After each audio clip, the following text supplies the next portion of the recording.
नमस्कार, स्वागत एवं अभिनंदन पुनः मेरे चैनल अक्षय ज्ञान पे। आज आपके समक्ष हिंदी व्याकरण में वाक्य और उसके भेद बहुत ही सरल शब्दों में सरल व्याख्या बताऊंगी, इसमें उदाहरण सहित।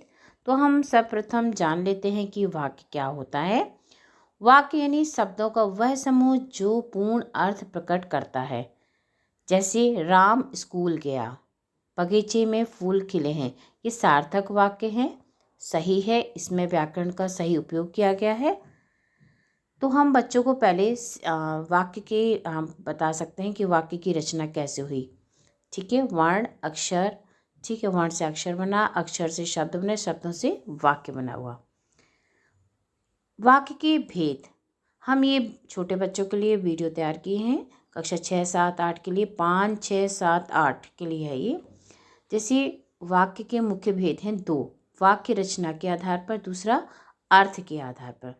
तो हम सर्वप्रथम रचना के आधार पर वाक्य के भेद देखेंगे। ये 3 होते हैं: सरल वाक्य, संयुक्त वाक्य और मिश्रित वाक्य। सरल यानी आपको जैसे कि शब्द से पता लग रहा, सरल बहुत ही सिंपल सा, जैसे एक विचार या भाव को प्रकट करने वाला। जिस वाक्य में केवल एक बात कही गई होगी वो आपका सरल वाक्य होगा। जैसे बच्चे खेल रहे हैं, इसमें एक बात कही है कि बच्चे क्या कर रहे हैं, खेल रहे हैं। अब संयुक्त वाक्य क्या होता है, जब दो या दो से अधिक जब सरल वाक्य हो जाते हैं वो संयुक्त वाक्य कहलाता है। जैसे बच्चा खेल रहा है और माँ खाना बना रही है।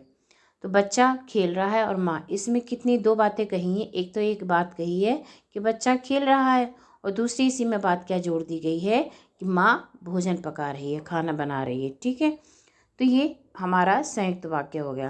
तो इसको समझना है कि दो से अधिक सरल वाक्य, दो या दो से अधिक जब सरल वाक्य हो जाएंगे तो वो आपके संयुक्त वाक्य कहलाएगा।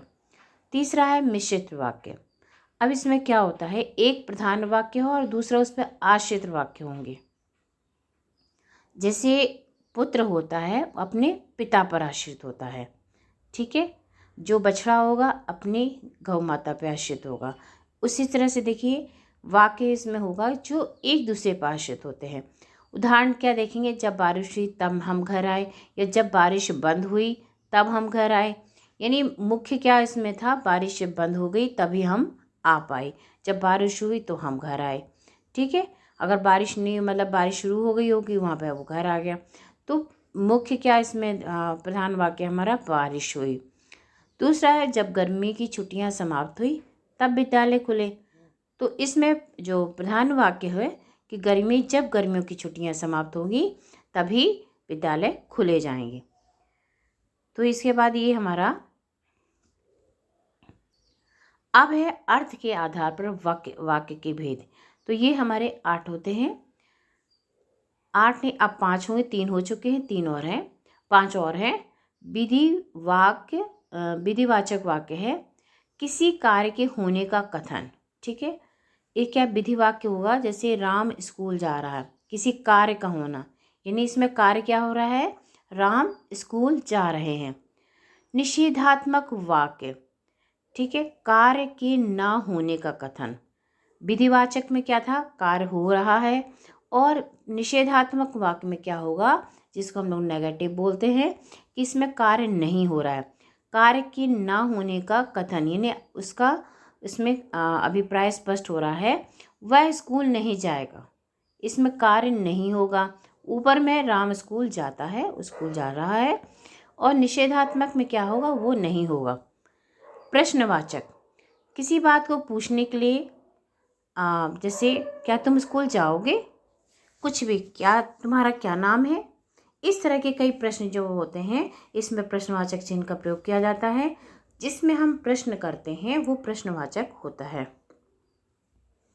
आदेशात्मक वाक्य, आदेशात्मक वाक्य कौन से होते हैं, जिसमें निवेदन या सुझाव दो। आप किसी से आदेश करिए, तुम इधर आओ, वहाँ जाओ, दरवाज़ा खोलो, ठीक है, कृपया दरवाज़ा खोलिए।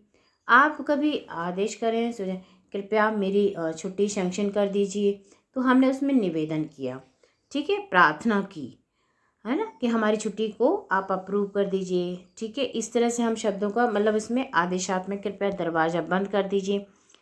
आश्चर्यजनक वाक्य या विस्मयादिक बोधक जैसे होते हैं ना, आश्चर्य उदाहरण, कितना सुंदर दृश्य है, क्या सुंदर दृश्य है, इस तरह के जो वाक्य होते हैं वो इस तरह होते हैं। सारांश, अब हम इसमें छोटा सा समझ लेते हैं कि वाक्य के भेद हमें उनके स्वरूप और उपयोग को समझने में मदद करते हैं। सभी 8 प्रकार के वाक्य हमारी भाषा संरचना को अभिव्यक्ति देते हैं। तो हमने इस तरह बहुत ही सरल शब्दों में छोटे बच्चों को, आप जो कक्षा 5, 6, 7, 8 के बच्चे हैं उनके लिए बहुत ही उपयोगी वीडियो तैयार हुआ है। धन्यवाद।